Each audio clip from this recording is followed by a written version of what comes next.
Hello everyone, welcome to my academy. इस video में हम हाफ एडर को डिस्कस कर रहे हैं।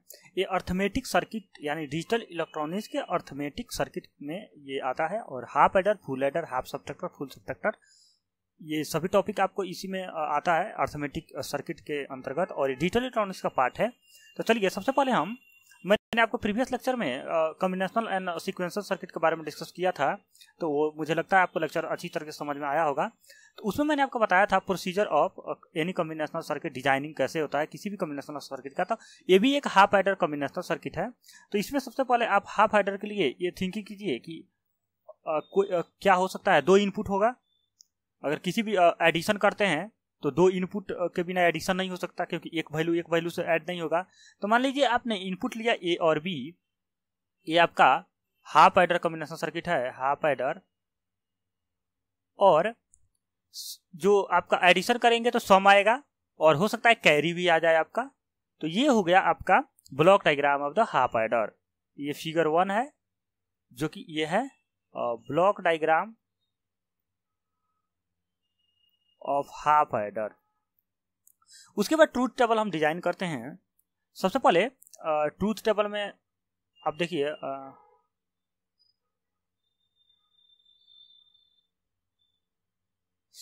ट्रूथ टेबल में आपका इनपुट है ए और बी और आउटपुट है सम और कैरी। ठीक, इनपुट आपका ए जीरो होगा, ए भी जीरो हो सकता है, बी भी जीरो हो सकता है, या 0 1 हो सकता है, 1 0 हो सकता है, या 1 1 हो सकता है।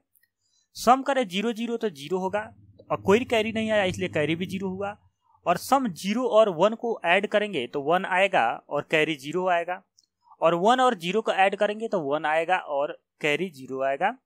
और यहाँ पे 1 और 1 को ऐड करेंगे तो 0 होगा, सम और कैरी 1 आएगा। देखिए यहाँ पे मैंने आपको प्रीवियस लेक्चर में और गेट, नॉर गेट उस समय बताया था। जो आपके लॉजिक गेट का एडिशन होता है 1 1 1 होता है और गेट में, लेकिन यहाँ पे बाइनरी एडिशन की बात की जा रही है। तो इस चीज़ का आप ध्यान रखिएगा। बाइनरी एडिशन में जैसे होता है 1 0 1 0, अगर आप इसको ऐड करते हैं तो 1 1 1 0 1 1 हो जाएगा और 1 1 जो होगा 0 हो जाएगा और कैरी हो जाएगी यहाँ पे 1, और 1 0 1 1 1 1 और फिर कैरी अपना वहाँ 1 चला जाएगा, सॉरी 1 0 1 और 1 1 0 कैरी 1, और फिर 1 1 0 कैरी 1 और 0 1 1 और कैरी 1 बाहर हो जाएगा। इतना आपका आंसर हो जाएगा, ये कैरी हो जाएगा। तो इसी तरह यहाँ भी 1 1 आपका 0 हो गया, कैरी 1 हो गया। तो उसमें मैंने अपने कॉम्बिनेशन सर्किट में ये बताया था कि आप ट्रूथ टेबल को डिजाइन कीजिए। उसके बाद आउटपुट एक्सप्रेशन को, जो आपका आउटपुट है ये सम और कैरी, इसका आप लॉजिक एक्सप्रेशन एसओपी फॉर्म या पीओएस फॉर्म में आप इसे राइट कर लीजिए। तो यहाँ पे मैं आपको लॉजिक एक्सप्रेशन लिख लेता हूँ। लॉजिक एक्सप्रेशन सम का लिख लेते हैं हम। तो सम का लॉजिक एक्सप्रेशन क्या होगा, ये आपका जो है एसओपी फॉर्म में हम लिख रहे हैं सम ऑफ प्रोडक्ट में। तो देखिए यहाँ पे दो जगह आउटपुट हाई है, तो इसका ही हम लिखेंगे। तो इसमें ए 0 और बी 1 पे है, यानी ए बार बी, इसको आपको लिखने का बेसिक फंडा है, आपको पता होगा। और सम जो है एक यहाँ पे है, तो ए और B bar plus A B bar. A आप इसे ध्यान से देखिए तो ये एक तरह का आपको एक्स और गेट का आउटपुट जैसा हो गया। ठीक, और कैरी की बात करें, एक्सऑर गेट का आउटपुट आपको ए बार बी प्लस ए बार बी होता है। मैंने आपको लॉजिक इसमें XOR gate OR gate logic, जो जब आपको लॉजिक जितने भी लॉजिक गेट वहाँ बेसिक गेट और जो बताया था मैंने, वहाँ पे बेसिक गेट और 3 basic gate, OR gate, NOR gate, NAND gate and advance जो गेट थे, उसमें 12 यूनिवर्सल गेट लॉजिक गेट थे। वहाँ पे मैंने आपको ये डिस्कस किया था। कैरी की बात करें तो कैरी 1 है और ये है ए और बी। तो देखिए आपका सम का आपका लॉजिक एक्सप्रेशन पता चल गया और कैरी का भी पता चल गया। तो अब आप इसे इम्प्लीमेंट कर दीजिए। जो इसको मिनिमाइज करने की कोई जरूरत नहीं है, क्योंकि इसमें 2 टर्म है, मिनिमाइज नहीं हो सकता, ये भी मिनिमाइज नहीं हो सकता। लास्ट पॉइंट पे हम जाएंगे इम्प्लीमेंट लॉजिक एक्सप्रेशन। तो इम्प्लीमेंट करने के लिए आपको फर्स्ट जो सम होगा, एक एक्सऑर गेट का आप सर्किट डिजाइन कर लीजिए। ये एक्सऑर गेट का है, तो इस पे आप इनपुट ए दे दीजिए और इनपुट यहाँ पे बी दे दीजिए। और इसका आपका आउटपुट मिल जाएगा ए एक्स और बी, क्योंकि ये एक्स और गेट है और ये सम हो गया आपका मिल गया। और एक एंड गेट लीजिए और एंड गेट में आपको एक इनपुट बी दे दीजिए और एक इनपुट ए दे दीजिए और यहाँ से आपका कैरी मिल जाएगा, कैरी मिल जाएगा ए इंटू बी। तो आपने हाफ एडर में ये चीज़ देखा, आपने सबसे पहले ब्लॉक डायग्राम देखा, उसके बाद हमने ट्रूथ टेबल डिजाइन किया, उसके बाद लॉजिक एक्सप्रेशन को सम और कैरी दोनों का हमने एसओवी फॉर्म में राइट कर लिया, लिख लिया, उसके बाद हम इसे इम्प्लीमेंट कर दिए। तो आपको मैं बता दूं, हाफ एडर में एक एक्सऑर गेट और एक एंड गेट लगता है इम्प्लीमेंट करने के लिए। ये क्वेश्चन पूछे जाते हैं आपके कि कितने number of XOR gate and AND gate के रिक्वायरमेंट है हाफ एडर को डिजाइनिंग करने के लिए। तो याद रखिएगा, एक एक्सऑर गेट को रिक्वायरमेंट है और एक एंड गेट को रिक्वायरमेंट है। तो दो गेट अगर रहे तो आप हाफ एडर को डिजाइन कर पाएंगे, क्योंकि एक एक्सऑर गेट आपको सम के लिए और एक कैरी के लिए। इसी टॉपिक में हम देखते हैं half adder using NAND gate. हम एक्सऑर गेट का ना इम्प्लीमेंट करके हम सिर्फ नैंड गेट से करें तो कितने नंबर ऑफ नैंड गेट का रिक्वायरमेंट होगी, और उसको डिजाइनिंग करके हम सम और आपका कैरी का आउटपुट फाइनल ये लाएंगे। तो चलिए, half adder using NAND gate, देखिए हमने सम और कैरी का एक्सप्रेशन जो था लॉजिक एक्सप्रेशन उसको हमने राइट कर लिया है। अब हमें चाहिए नैंड गेट से हम इसे इम्प्लीमेंट कर रहे हैं। इसे थोड़ा सा आपको एग्जाम पॉइंट ऑफ व्यू से बात करूं तो इसे आप थोड़ा याद कर लीजिएगा, क्योंकि वहाँ पे इम्प्लीमेंटेशन करने में अगर आ जाए, ईएस में इम्प्लीमेंटेशन आता है कि हाफ एडर इम्प्लीमेंट कीजिए half adder using NAND gate, तो वहाँ पे आपको आप दिमाग लगाते रह जाइएगा तो थोड़ा टाइम टेकन हो जाएगा, तो आपको टाइम बचाना है एग्जाम में, तो इसलिए आप थोड़ा सा याद कर लीजिएगा। याद करना देखिए मैं ईजी है, बहुत आसान है, मैं आपको बता देता हूँ आपको। ठीक, यहाँ पे आप एक ए इनपुट और बी इनपुट दे दीजिए और यहाँ पे सभी को दो दो इनपुट देना है, तो यहाँ से भी दो इनपुट और बी को यहाँ से भी दे दीजिए दो इनपुट। ये आपका सम का आउटपुट यहाँ से मिल जाएगा, ए एक्स और बी मिल जाएगा। देखिए ये कितना इजी है, एक नैंड गेट फिर दो नैंड गेट फिर एक नैंड गेट, इसका इनपुट इन दोनों को दे दो और फिर ए बी इनको दे दो और फिर इनको भी इनपुट, इसका आउटपुट अगला नैंड गेट से आप कनेक्ट कर दो। तो ये बेसिकली आपका नैंड ये सम का एक्सप्रेशन मिल जाएगा।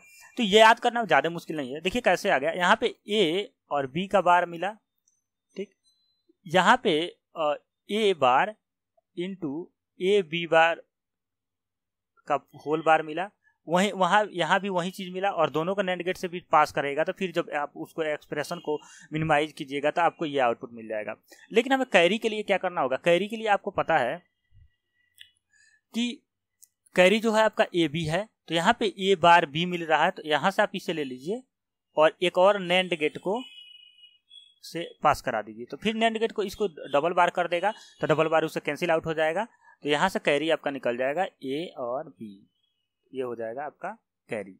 तो देखिए 5 नैंड गेट का रिक्वायरमेंट है हाफ एडर को इम्प्लीमेंट करने के लिए। ये आपका मेन क्वेश्चन है जो आपका एग्जाम पॉइंट ऑफ व्यू से क्वेश्चन बनेगा, उसमें बनेगा कि मिनिमम नंबर ऑफ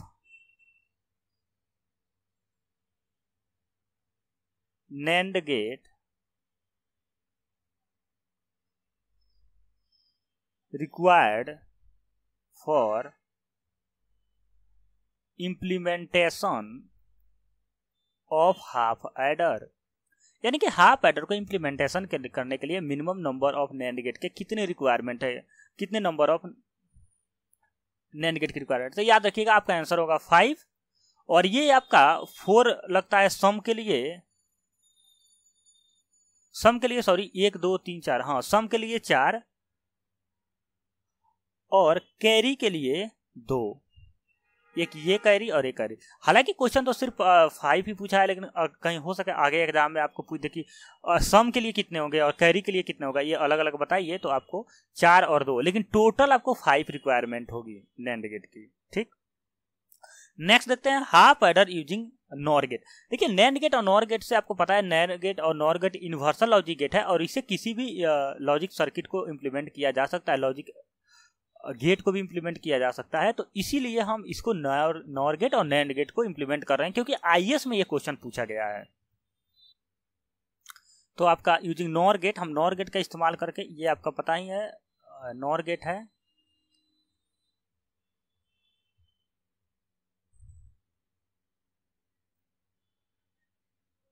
ये भी नॉर गेट है। आप इसमें इनपुट अप्लाई कीजिए A और B, और आप यहाँ से आप एक नैंड गेट, यहाँ पे एक एंड गेट अगर आप लगा देते हैं तो आपको सीधे ही आपका आउटपुट मिल जाएगा। चलिए मैं आपको करके दिखा देता हूँ। यहाँ पे आप नॉर गेट पूरा ना लगा के यहाँ पे एंड गेट लगाइए, ठीक। A और B से कनेक्ट कीजिए और इसका आउटपुट इससे कनेक्ट कर दीजिए, तो आपका फाइनल सम मिल जाएगा A XOR B, ठीक, यहाँ पे मिल जाएगा। लेकिन आपको और यहाँ पे आपका मिल जाएगा क्या, A और B आउटपुट यहाँ पे मिल जाएगा, जो AB का यहाँ से कैरी मिल जाएगा आपका, और यहाँ से सम मिल जाएगा। लेकिन आपको मैंने क्वेश्चन में सीधे ऊपर लिखा है कि यूजिंग नॉर गेट,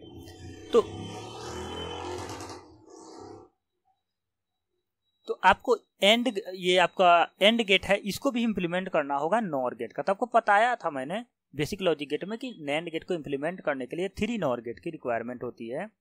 तो यहाँ पे आप इस सर्किट की जगह आप ये भी अप्लाई कर सकते हैं।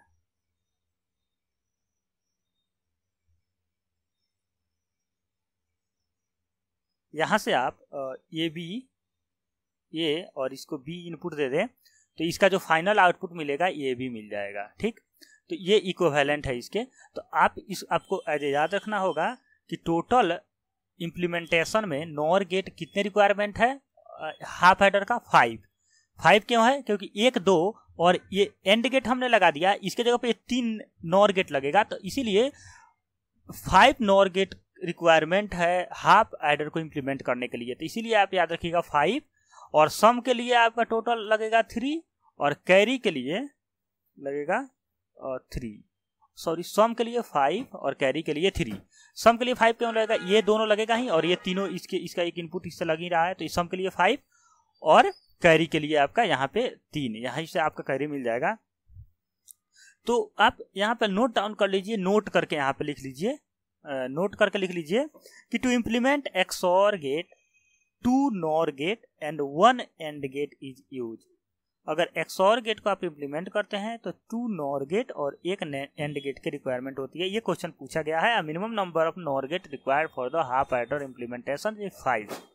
तो आपको ये क्वेश्चन, ये ऑब्जेक्टिव टाइप क्वेश्चन है जो कि आपके बहुत इंपॉर्टेंट है। इस वीडियो में हम यहीं तक रहने देते हैं। आपको ये वीडियो कैसा लगा आप हमें लाइक कीजिए वीडियो को, और कमेंट करके बता सकते हैं, और वीडियो को जरूर शेयर कीजिए। आप अगर माई एकेडमी का व्हाट्सएप ग्रुप से जुड़ना चाहते हैं तो ये नंबर है 750033048182। इसमें आप ऐड मी करके मैसेज कर दीजिए, मैं आपको ऐड कर लूँगा। इसका फायदा ये होगा कि आपको सभी माई एकेडमी का वीडियो आपके व्हाट्सएप ग्रुप में माई एकेडमी के चला जाएगा, वहाँ से आप वीडियो को देख सकते हैं। अगर आपको कोई सुझाव है तो आप कमेंट बॉक्स में कर सकते हैं, या व्हाट्सएप पे भी आप सेंड कर सकते हैं हमें मैसेज। और थैंक यू फॉर वॉचिंग।